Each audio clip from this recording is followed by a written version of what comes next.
तर शांत बसा, शांत बसा, सुरुवात करू द्या. Hello guys, welcome to my channel. स्वागत आहे तुमचं माझ्या ब्लॉगमध्ये. आणि आम्ही आज चाललोय शेतावरती. आमच्या मे महिन्याची सुट्टी केव्हाच लागली 1 तारखेला, पण मी आज ब्लॉग बनवते कारण का खूप दिवसामध्ये ब्लॉग बनवता आलं नाही आहेत काय पर्सनल रिझन्समुळे. पण आज पुन्हा बनवते. मिनी ब्लॉगसुद्धा टाकणार आहे इंस्टाग्रामला, मस्ट वॉच. आम्ही सगळ्या लेडीज चाललोय शेतावरती. आमच्या मी ब्लश लावले. बघू तू ब्लश लावले दीदी? चांगलं तरी दिसतंय का? शेतात जाताना माणूस ब्लश लावून येतोय. पण मला काय, आणि आमच्या इथे एक बेनिफिट आहे की रस्त्याने जाताना सुद्धा करवंदाची झाडं लागली असतात. करवंदाची झाडं तुम्हाला दाखवते. ही बघा, तुम्हाला बहुतेक ही बघा, ही सगळी करवंदाची झाडे रस्त्याने लागलेली असतात आमच्या इथे. आम्हा दोघीला दाखवलंच नाही. तर गाईज, ही आहे माझी बहीण, बघून घ्या. आणि जर कोणी पुण्यामधून ही व्हिडिओ बघत असेल तर त्यांनी सुद्धा बघून घ्या. ही पुण्याला राहते आणि आदिवासी दिसते. आमच्या सर्व बायका इथं नागाला दूध पाजायला येतात. पण त्याच्यावरती आता लाकूड पडलाय. पण आता काय करणार, हे वरच पारंबी तुटून पडले इथे वाऱ्याने. आणि तुम्ही बघू शकता किती सुंदर असं आमचं गाव आहे. मम्मीने सांगितलं असं चांगला काहीतरी मला ह्याच्याबद्दल. श्रेयाने काय सांगत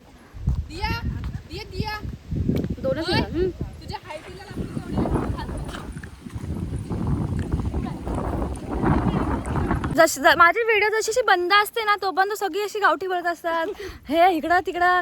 आणि जशी व्हिडिओ स्टार्ट होते तशी इकडे जायचं नाही, तिकडे जायचं नाही. हा आहे भोकरांचं झाड. आमची मोठी मी भोकरं काढते इथे.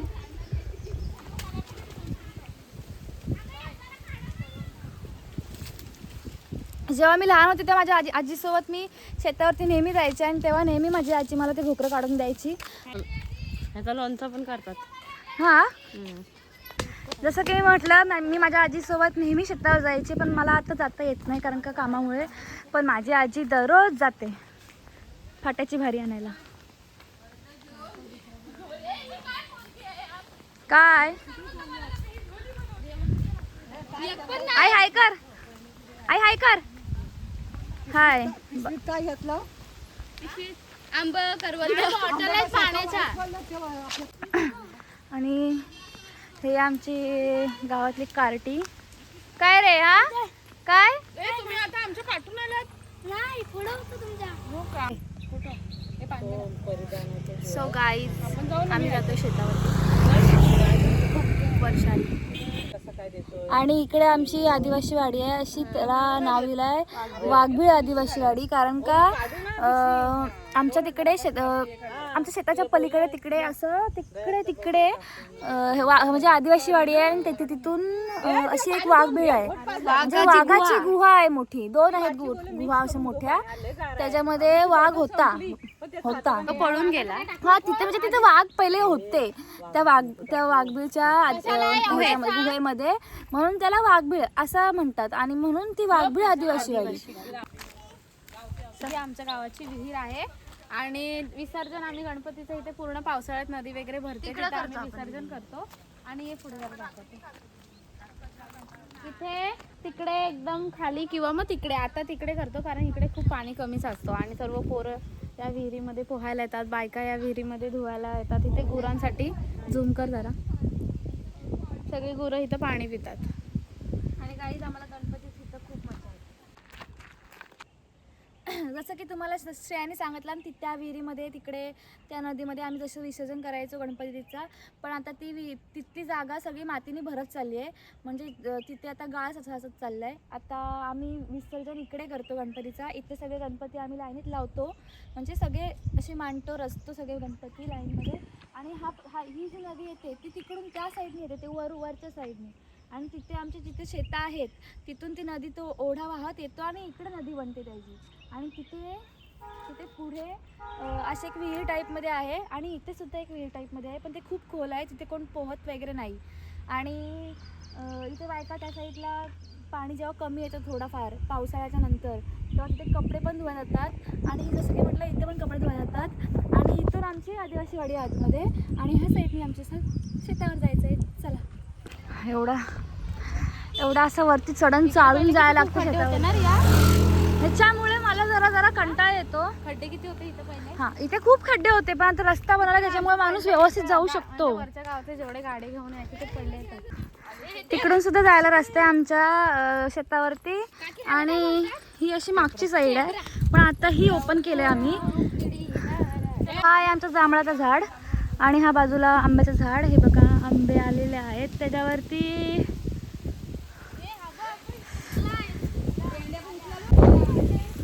मावशी बनणं इतका कठीण असतो. हे बघा हे बघा हे बघा हिची आईस फिरते.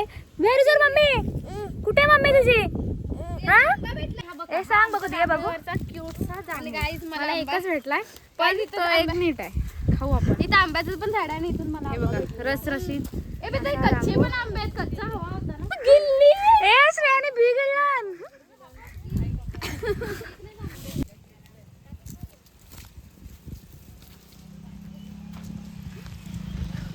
खराब झाला येडे.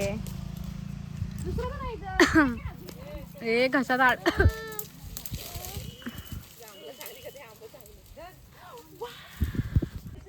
ए तिला भराव थोडस भरव. चाकव साव चाव. वाव जांभू दाखव जांभू. एकच घे हा.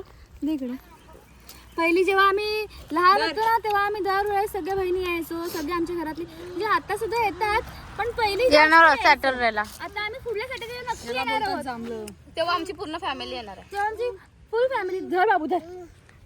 त्याच्यात एक आंबा. तेव्हा आमची फुल फॅमिली येणार आहे आणि आम्ही तेव्हा पण व्लॉग बनवू. तेव्हा आमचं वनभोजन आहे शेतावरती. तिथे आमचा वाडा आहे. तुम्हाला वाडा पण दाखवते. हापरी आहे का? तर गाईज हा आहे आमचा फणसाचा झाड आणि एकदम कट्टुकट मध्ये डोक्याच्या वरती एक फणस आला आणि हा जर पडला तर डोक्याच्या वरती किती फणसाला आपण मोजूयात. 1 2 3 4 5 6 7 8 9 10 11 12 13 14 15 अय्या 15. आणि गाईज हा आहे सगळा आमच्या वाड्याच्या बाहेरचा परिसर. पहिले इथून पण रस्ता होता तिकडे जायला आणि इथून पण रस्ता होता असं इकडून चढायला तिकडे. पण आता कशेड वगैरे जास्त झाल्यामुळे तिकडे जाऊ शकत नाही. वरती सुद्धा शेत आहे आमचा. तिथे आमची आजी म्हणजे कंदमुळं सगळे असे सगळं लावायची. भाजीपाला लावायची पावसाळ्यामध्ये. परत मोठे मम्मी मोठे पप्पा तिथे शेती पण करायची पण आता तिथे काय राहिलं नाही आहे.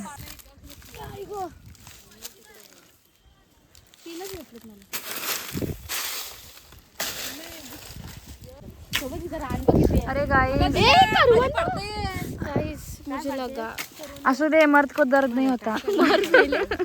आई ग असं गळतोय. जर आम्ही आमच्याकडे ह्या काजूची अशी खापा करून त्याला मीठ लावून मस्त सुकवतात आणि नंतर ते खातात. छान लागतं ते. पण ऍक्च्युली गाईज म्हणतोय ई आहे एस्थेटिक पर्स. एस्थेटिक पर्स तर हिला म्हणतात म्हातारीचे केस. उडव रे उडव. Hello guys. सो आता आम्ही कुड्याची फुलं काढून झालेली आहेत. आता आम्ही चाललेलो आहोत घरी.